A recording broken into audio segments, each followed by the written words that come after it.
2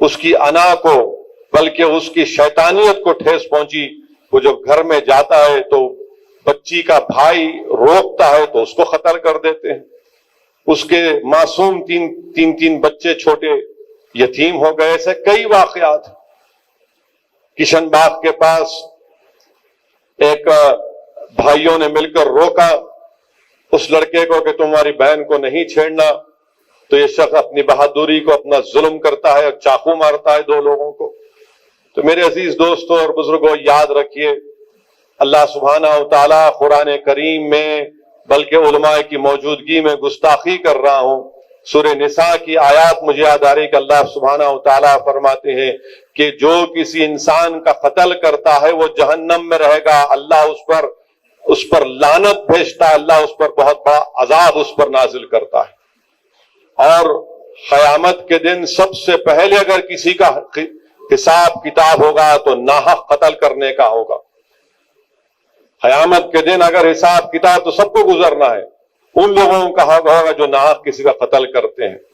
اور حدیث شریف میں آیا, بلکہ بخاری شریف کی حدیث ہے کہ جو ایک آدھے کلمے کے برابر کسی اور شخص کا ساتھ دیتا ہے قتل کرنے کے لیے, تو اللہ کے رسول صلی اللہ علیہ وسلم نے فرمایا کہ وہ حشر کے میدان میں ایسا آئے گا کہ اس کی پیشانی پر لکھا ہوگا کہ میں اللہ کی رحمت سے مایوس ہوں.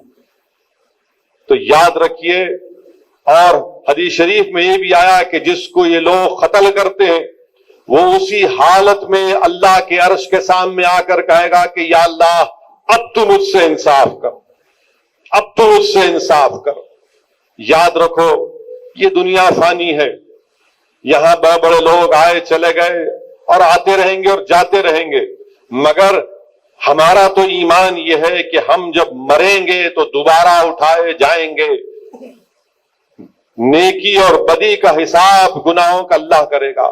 تو جو لوگ یہ قتل جیسی گناہ کبیرہ ہے, علماء بتائیں گے آپ کو قتل دین اسلام میں گناہ کبیرہ ہے, بلکہ حدیث شریف میں آیا کہ شرک کے بعد سب سے بڑا گناہ اگر کوئی ہے تو قتل ہے.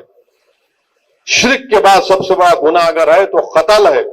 آپ اندازہ لگائیے کہ ایک ضعیف باپ کو راڈ سے مارنا ایک حقیر جائیداد کے لیے, اور اگر اس شخص کو معلوم ہوتا جس نے اپنے باپ کو, اولاد کو معلوم ہوتا کہ اس نے اپنے باپ کا قتل کیا, تو قرآن کریم میں بنی اسرائیل میں اللہ فرما رہا ہے کہ میری عبادت کرو, ماں باپ کا خیال رکھو. اللہ قرآن میں فرما رہا ہے کہ جب ضعیف ہو جاتے ہیں تو ان کو اف تک مت کہو.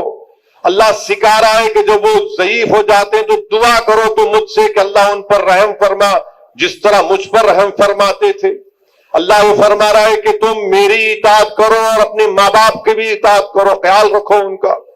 ابن عباس رضی اللہ تعالیٰ عنہ فرماتے ہیں کہ قرآن کریم میں سے 3 چیزوں کا ذکر کرتے ہیں کہ اگر ایک کریں گے اور دوسرا نہیں کریں گے تو عبادت قبول نہیں ہوتی. وہ کیا ہے کہ نماز بھی پڑھو, اللہ کہتا ہے نماز پڑھو اور زکوٰۃ ادا کرو. اگر آپ نماز پڑھیں گے زکوٰۃ ادا نہیں کریں گے تو آپ کی عبادت قبول نہیں ہوتی. اللہ کے رسول صلی اللہ علیہ وسلم کے تعلق سے اللہ فرما رہا ہے کہ رسول کی اطاعت کرو, اللہ کی اطاعت کرو. اگر ایک کی کریں گے دوسرے کی نہیں کریں گے, عبادت غیب.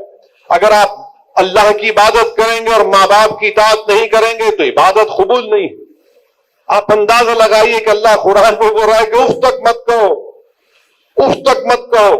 مگر یہ ناخلق اولاد ایسی ہے کہ ایک حقیر جائیداد کے لیے اپنے باپ کا قتل کر دیے. تو ان لوگوں کے دلوں میں نہ اللہ کا خوف ہے, نہ ان کو قرآن کی تعلیمات سے باخبر ہے, نہ ان کے دلوں میں انسانیت ہے. ان کے دلوں میں کوئی انسانیت ہے. آپ اندازہ لگائیے کہ اس باپ نے ان اپنی اولاد کے لیے جب وہ پیدا ہوئے ہوں گے کتنی تکالیف اس نے نہیں اٹھائیں گے ان کو پالنے کے لیے, ان کو پڑھانے کے لیے, ان کو کپڑا پہنانے کے لیے, ان کو کھانا کھلانے کے لیے. کیا کیا اس نے تکالیف نہیں جھیلی ہوں. مگر ایک جائیداد کے لیے آپ راڈ اٹھا کر اپنے باپ کو مار دیے. اب کیا جواب دیں گے؟ مرنا تو ہے ایک دن, سب کو مر. خبر ہے شہر کی, خبر ہے گاؤں کی, خبر ہے ساری دنیا کی. 7H نیوز پسند آئے تو لائک کیجئے, شیئر کیجئے اور سبسکرائب کرنا نہ بھولیں. 7H news.